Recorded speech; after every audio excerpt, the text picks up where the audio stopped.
I've never read Berserk. I don't know anything about the story other than that there's a big boy that swings a big sword, and today I'll be reviewing the first arc of Berserk completely blind. For those of you that are new, over the last year I've completed blind read-through review series on Hunter x Hunter, JoJo's Bizarre Adventure, and of course the now over 1,000 chapters long One Piece. From the beginning, Berserk was a story I knew had its fans, but due to the absence of a companion anime to make these videos with, I decided pretty early on that while I'm sure Berserk is an amazing story, it wasn't a story I could review without changing my entire format. And so I put it to the side. That is until I opened Twitter one day and saw this.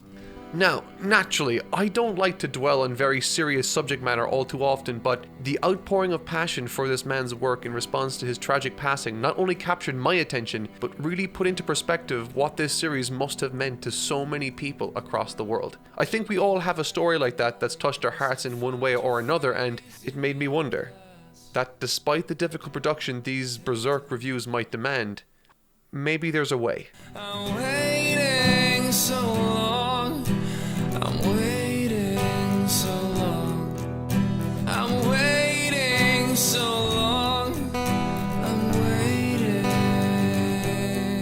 Alright, so let's get one thing straight first. This isn't going to be one of my typical review series. Berserk is so long and so manga focused that the best I can do is one review a month. That means one out of every 4 of my videos will be a Berserk review until such time I finish. And while it's not ideal for some of you, I assume, it gives me time to digest the content, and above all else, will give my editor the time to create these videos with all the manga panels you love. So, with that said, it's time for me to dive into the first page of Berserk.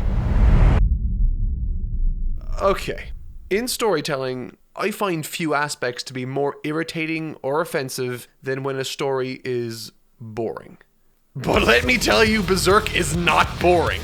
And while I've never been an individual to be won over by big man swings big sword good, Guts do be swinging that sword pretty good. Like I said in the beginning, I had literally zero expectations going into this, but damn, this story from the opening pages right all the way through is balls to the wall, gore, violence, and tragedy. Now, it's clear that this arc is an establishing one in many respects. It flashes from setting to setting, encounter to encounter, until it doesn't, but that's okay because this arc's main objective is to teach us about one character above all others: Guts. But that's not to say that this arc doesn't have some stunning visuals, brilliant narrative choices, and some of the best paneling I've seen from a series in years.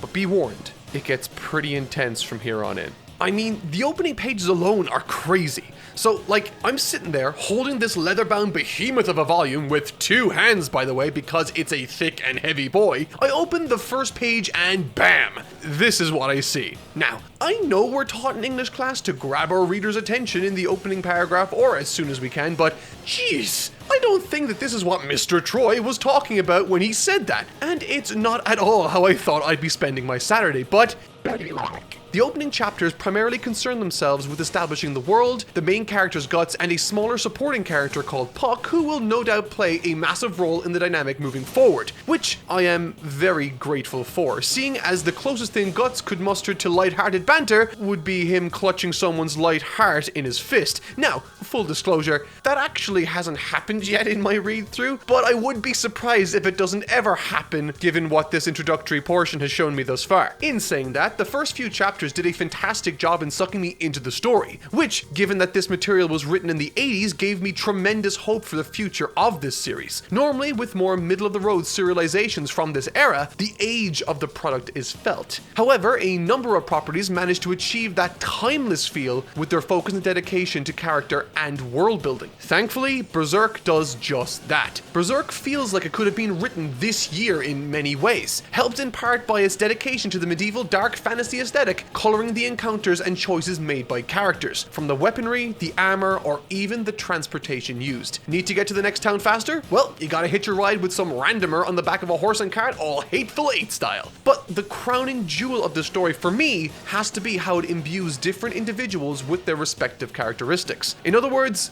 I love this story's characterization. Guts is a character that from the moment I saw him filled me with dread. I had the worst feeling in the back of my mind that he would just be another mindless, personalityless, muscle-bound meathead for us the audience to self-insert into. But he's not. In fact, I thought the angle Miura approached the character with felt both appropriate for the time and retroactively worked for my sensibilities today. He very much feels like the stoic action hero appropriate for the time period, but there's a little more under the surface to keep me interested. A tragic backstory we're drip-fed over the course of the narrative that I'm sure we'll see more of as time passes by, but what helped me latch onto him the most was how his actions do not match what he says. Just listening to him, you'd swear he's the most heartless man alive, but in reality, he's probably harvested more hearts from the corpses of his victims than— okay, I'm kidding. Jokes aside, what he says versus how he acts colored my impression of him early, which I think is great. From the moment we meet him as he wanders into a seemingly random town, to the hostility he's met with, and ultimately the violence he strikes down onto them. It's almost like he's trying to convince himself that he is a certain way, focused on his mission to achieve his goal, which we still don't know yet at this point. At numerous times in this story early on, he vocally disparages and denigrates those in society that are weak, as both pathetic and not worth life, let alone his consideration. Like Puck, an elf-type creature he stumbles across by chance, and because of who he is, Guts shows no sympathy or care despite his circumstances, and yet,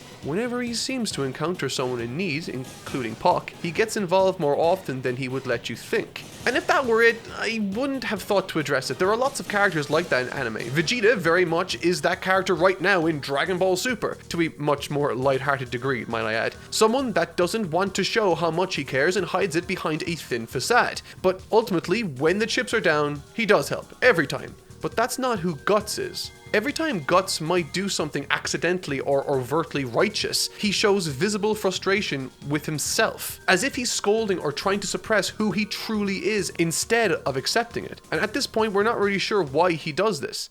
This makes him not only an interesting anti-hero of sorts, but also a character that is defined by his actions and by what he says, with each means of exposition, showing and telling, working in opposition to one another, forming a narrative puzzle of sorts that pulls double duty, creating a sense of depth and conflict within the character naturally, while also hinting towards a scarring history or backstory for Guts as the protagonist, leaving us as an audience wonder, why the charade? Why the conflict of action and mindset? And for us to ask that sort of question this early on, to achieve that level of character in the first few chapters, it's nothing short of remarkable. And that's not even to make mention of these strange existential Orwellian dreams he's haunted by, hinting perhaps at a fear he has of what tasks lay before him on his journey. Only time will tell, I guess. Oh, also, this brand or scar on his neck summons evil spirits, so not ideal. Could it be connected to the nightmares? Well, I mean, I've read all of the arcs, so yeah, it sure seems to be the case, and either way, it makes for some really cool looking imagery. And while I'm on the topic of imagery, man, this manga looks good. Like, That's a spicy meatball! I'm very impressed not just with the anatomy, layouts, or use of shadows, but the restraint he employs to draw attention to certain aspects and to not clutter his pages also. For instance, right after Puck's will they won't they budding bromance with Guts starts, the two of them hitch a ride through the dark monster-ridden forest with an old man and a young girl. This, for me, was where the manga really caught my attention in the best of ways. It's important in this moment for us to see the dead rising from the depths of the forest as if spewing out from the fog, and Miura's use of white space helps to achieve that nicely. Also, I'm a big fan of spooky, scary skeletons. So extra points for that. And once again, he do be swinging that big sword pretty big. Clearly, this was drawn by a mangaka that loved what he was doing. The attention to detail, the generous page space dedicated to the initial strike,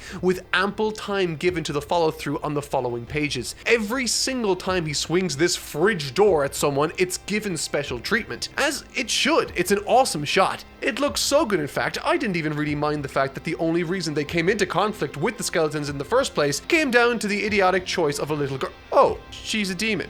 And she trapped them on purpose. Hey, that's pretty good.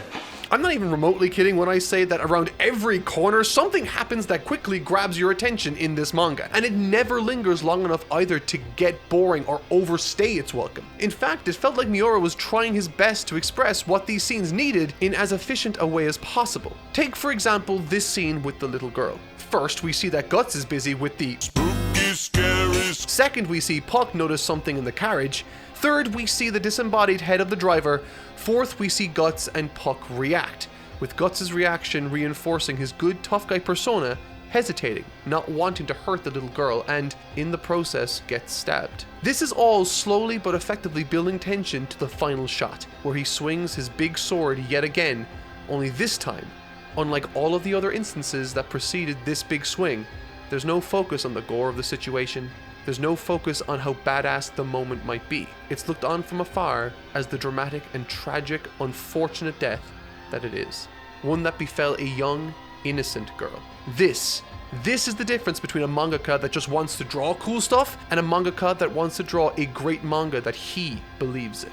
Furthermore, Kentaro Miura really leans into the anguish, frustration, and hurt in both Guts and Puck during the aftermath as they have to contend with this growing swarm of the undead. And again, the focus isn't on the awesome visuals that do eventually come, but instead it's focusing on the struggle and mental state of Guts as he coughs up blood and staggers to his feet before he eventually psychs himself up, pushes his humanity to the side, and bodies the seemingly bottomless swarm of the undead, in what I can only describe as an impossibly exhausting effort, with it being once again presented expertly in this impressive 2-page spread, and I say impressive for a specific reason. What's interesting about this shot, to me at least, is how Miura decided to present the character of Guts. Ask any artist where expression comes from, and 9 times out of 10 they will often say either the eyes, the mouth, or some place on the face itself. Most action shots in manga place heavy emphasis on this for that reason, but as you can see, Miura drew him without a face in this shot, instead opting to shroud it in shadow. Now, on top of it looking cool, it plays a further role in visually communicating his characterization, made all the more effective when you realize that the previous massive swings of his sword that we've seen came with this shadow effect over his face also, reinforcing the notion that while Guts can bring himself to perform these grotesque acts and ignore the consequences of the life he leads, for him to actually live with it, he has to push a significant part of himself away, removing his humanity both figuratively through what he says and demonstrated visually through the shadow over his face in these illustrations. In other words, he's forcing himself to become a monster to defeat these monsters, a perfect marriage of the visual and narrative utility. And as dawn breaks through the darkness of the night, bringing an end to the battle, an ethereal, otherworldly voice bellows from deep in the woods, citing, and I quote, "We are always watching and you belong to me. We want your heart." In the past, Guts has criticized the weak time and again because he believes that the weak can't be free. And now, having heard this voice, I'm starting to see why Guts places so much emphasis on freedom now.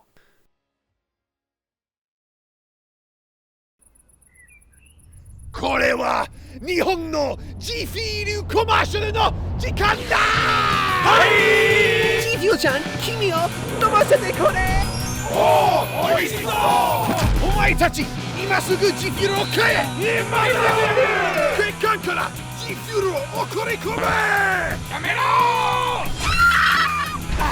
母さんがお前を嫌いになるまで飲め。日本は素晴らしい。ジフィールも素晴らしい。頑張りましょう。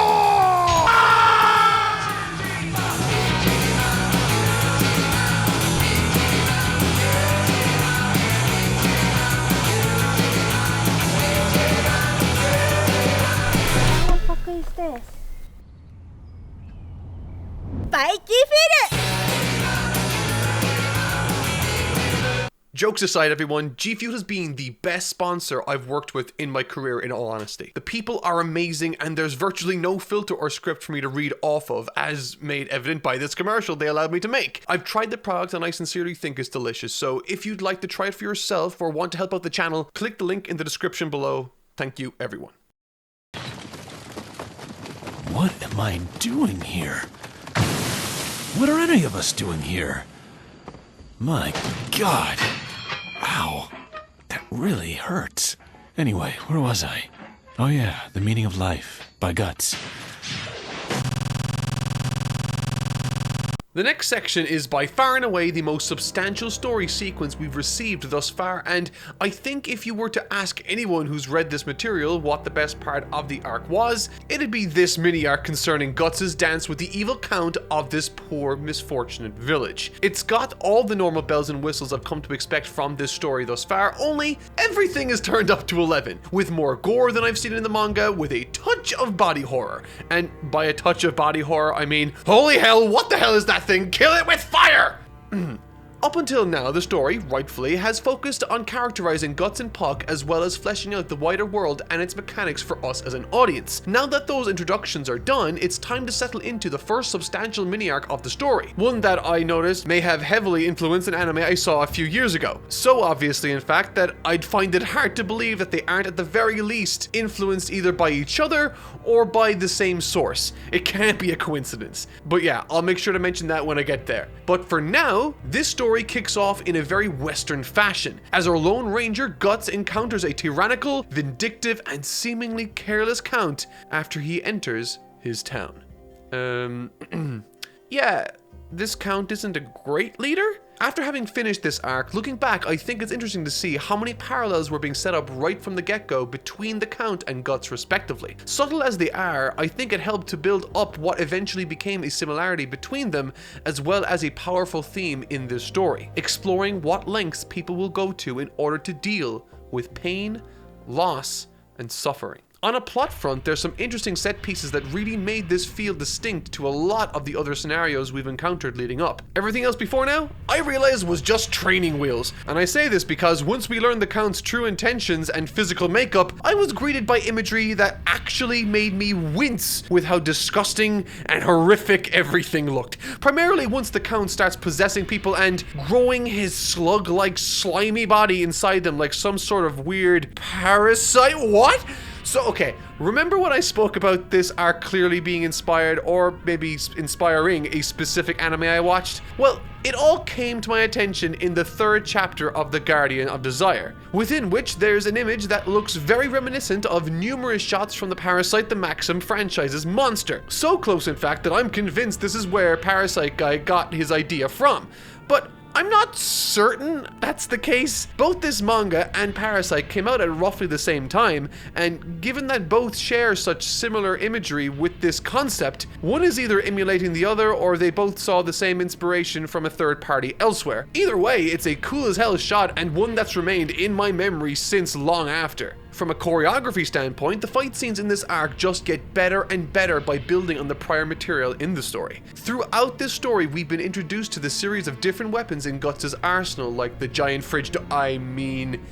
big sword, his concealed crossbow, and to my surprise, this massive explosive flamethrower on his wrist. And yes, it's as awesome as it sounds. And through two primary plot threads in this arc, we're shown the depths of what Guts is capable of and what makes the Count tick. Is he 100% evil? Or is there something or someone that he cares about? From a narrative standpoint, I like how they handled the nuance of the Count's dwindling humanity. Naturally, he's a despicable monster that locks his own child away from the world, but he's still a father that, while making horrific decisions here and there, and everywhere, also, more or less, is coming from a place of love and fear of losing that love. And while it doesn't justify it, it at least humanizes him somewhat. And as he possesses his subordinates and fights with Guts in gripping confrontations like small close quarter exchanges in cellars or up staircases, he becomes more and more of a monster, both figuratively and physically, with his very design reflecting that. Simultaneously, thanks to Puck, that horror is balanced through light-hearted, carefully exposed insight into the daughter's life, or lack thereof. But before we proceed, there's still one more character I haven't mentioned, and his name is Vargas. Effectively, he serves the narrative purpose of highlighting the Count's cruelty and Guts' increasing ambivalence towards justice. Vargas is introduced to the story early on after Guts runs into trouble in the town by bailing him out of a dicey situation. He's disfigured, poor, and like many others, had tragedy befall him and his family by way of the Count's cruelty. And he also has this weird egg face thing that Guts has a lot of interest in. More on that in just a second though.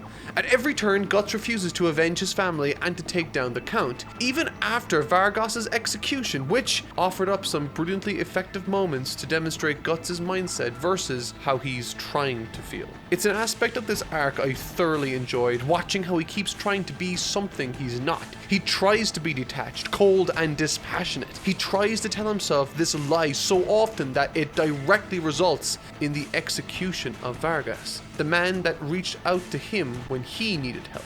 Despite trying to distance himself from his own humanity, Guts' disappointment and frustration rises. He cares, but doesn't want to. He doesn't want to hurt more than he already does, so he tells himself this useful fiction, that strength is the only thing that matters and that the weak mean nothing in order to continue living in relative peace of mind. And as the circumstances worsen, eventually he finds a way of tackling the issue. He vows to kill the Count, again lying to himself that it's for no other apparent reason than that he wants to, or perhaps needs to be a certain way. To think that had he managed to reconcile this side of himself earlier, Vargas could have been saved. It's the first in what I bet will become a long list of consequences for Guts to live with. The eventual fight, however, that takes place is brilliant in its own right, taking elements we've learned about Guts and placing him in a situation where his back is very literally and figuratively up against a wall. Under pressure is where we learn what characters are capable of, and interestingly, Guts shows how perceptive he is by taking the Count's one weakness, his daughter Theresia, hostage in the heat of battle. There's some terrific imagery that superbly communicates how bloodthirsty he can bring himself to be, but I think this mode of action works for Guts because he recognizes what it is about the Count that he feels he understands. He believes the Count won't attack his daughter. And finally, speaking more broadly, I just love how weird this story gets. Just when I thought that Guts had defeated the Count there and then, they all go to another dimension thanks to that weird egg thing. I mean, we've gone, I would argue, on a steady progression from what appeared to be an angry man with a big sword in a medieval setting to a full-on dark fantasy epic complete with dimensional demons and an angry man with a big sword that also has a troubled backstory. This mini-arc within the greater Black Swordsman arc is hugely entertaining. It provides a culmination of what little exposition we've been given about the character of Guts up until this point, and the antagonist he's facing in the Count highlights a similarity between the two of them, but in doing so brings to the forefront the greatest difference they share. While each of their respective outlooks and decisions are made out of fear, doubt, and a host of negative issues, in the face of overwhelming sadness, as well as emotional and physical torment, the Count in the past chose the easy option, to remove his humanity, to numb the pain and loss of his wife, whereas Guts chose to live with it and uses it as fuel to drive him on to do the great things that we've seen him demonstrate. With him throughout this arc having many ups and downs, successes and shortcomings, ultimately resulting in his defeated, limp body resting on the floor. Yet, even in the face of what must be overwhelming pain, depicted through his broken fingers and dangling limbs, he still, as tenacious as ever, gets up, ever struggling, ever pushing towards freedom. Freedom from his circumstances and freedom, I'd wager at this point, from whatever is haunting him in his past. If that isn't inspirational, I don't know what is. Okay, so now that we're in this weird demon dimension, we're greeted by the Council of evil-looking characters, with the preceding scenes serving to emphasize for us the slippery slope such thinking like the Count has implemented brings him. Having already done the unthinkable to his wife before, he is now destined for hell. He's owned by the demons, making it even easier to commit the same heinous acts again to his daughter. However, this is emphasized instead to amplify our appreciation for the Count's ultimate sacrifice. He loved his daughter too much to give her up for his own sake. The little humanity that remained was enough to make the right decision. It should go without saying also that the visuals during this section are spectacular, with the highlight being the wide shot of the dimension and the souls reaching out of hell and grabbing a hold of the Count himself, Vargas and all. However, in what I anticipate will become typical Berserk fashion, the Count's story ends by reaching out one last time for his daughter's hand. A request denied specifically and drawn attention to before in the story and throughout their relationship. Always denied before, this time however, shocked by the situation and what's come to light, she for the first time reaches back, but it's too late. His time is up, poetic and beautifully tragic. After that, we get a terrific glimpse at what I assume will be the big bad for the foreseeable future. Someone that, to Guts, seems to be a familiar face. Confirmed through flashbacks to their time spent as soldiers, what I love about that inclusion to the story is what it offered by way of, once again, visual direction and exposition. Instead of telling us how they feel about each other, we're shown. Taking all of this demonic glitz and glamour out of the equation, and we have a story concerning the relationship between two men. One where once upon a time, he tried to help Guts up to his feet after battle, but now he quite literally is beating him to the ground, insisting he stay there. We don't get much from this exchange, and in reality, I don't know much about this dynamic yet, but if Guts' relentless grit and determination carries him to his feet when he has nothing left at all in a last-ditch effort to get a clean shot on this guy, it made me more than a little interested in how the relationship has spawned this reaction between them. Interestingly, in the same way many games begin by showing you how weak you are, Berserk's introductory arc reminds Guts how weak he is, and by extension how trapped he really is, haunted by his branded reminder. And if it ended there, I'd have been happy. If it ended there, it would have been a fitting conclusion to what the story had been trying to achieve. But that wasn't enough for Berserk. After this scene, it decided to drop one more, a scene that I think provided the most powerful note in all of the arc. Throughout this review, you might have noticed that I've, at every opportunity, praised what I believe to be Berserk and Kentaro Miura's greatest attributes: their dedication to consistent character writing and devotion to visual storytelling. And in this final scene, we get both of those in spades. After narrowly escaping this strange demonic dimension and having witnessed the death of the Count, just 3 individuals remain in a room together. The devastated Theresia, a confused Puck, and Guts just about managing a hobble, aided by his sword acting as a crutch, an apt use for the instrument we have learned alleviated his suffering before through action. And while our eyes are initially drawn to Guts and his wounds, the grief of Theresia quickly takes hold. Having witnessed the horrific scenes mere moments ago, tragically she feels no other way to deal with these feelings, contemplating taking her own life. Puck, ever the compassionate voice, tries to comfort her, but nothing seems to work. She's heard and seen too much horror to ever be the same again, and that's when we get Guts chiming in. Offering her a dagger, she's now inches from doing so before the ground gives way beneath her. Clutching for life, she grasps at Guts' sword. Bleeding from her fingers, she climbs back up, now armed with renewed fire in her heart. A hatred for Guts, claiming that this was all his fault and that she will, one day, kill him. Guts staggers off, laughing with a cocky demeanor, until she's out of sight. Soon after, his face crumbles to end the chapter, and the arc having granted Theresia the means with which to liberate herself from her one-time prison. What a stupendously orchestrated scene, climaxing with a telling revelation, not only informing us of how compassionate Guts truly is, but also further pointing us towards the reality that Guts shares more in common with this young girl than she even thinks. Taking themes from this arc and concentrating them into one magnificent gut punch that honestly left me teary-eyed and excited for more. Before starting this review, I knew virtually nothing about Berserk as a story. In my head, I worried it would be an action-heavy, narrative-light affair, indulging its readers on a very rudimentary and shallow level with little at all to say. I was wrong. What I discovered was a lovingly composed, tortured introduction to a fascinating story detailing themes of hope, fear, and tragedy.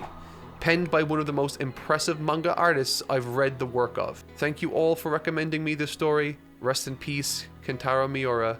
I can't wait to sink my teeth into more of your material. Thanks for watching.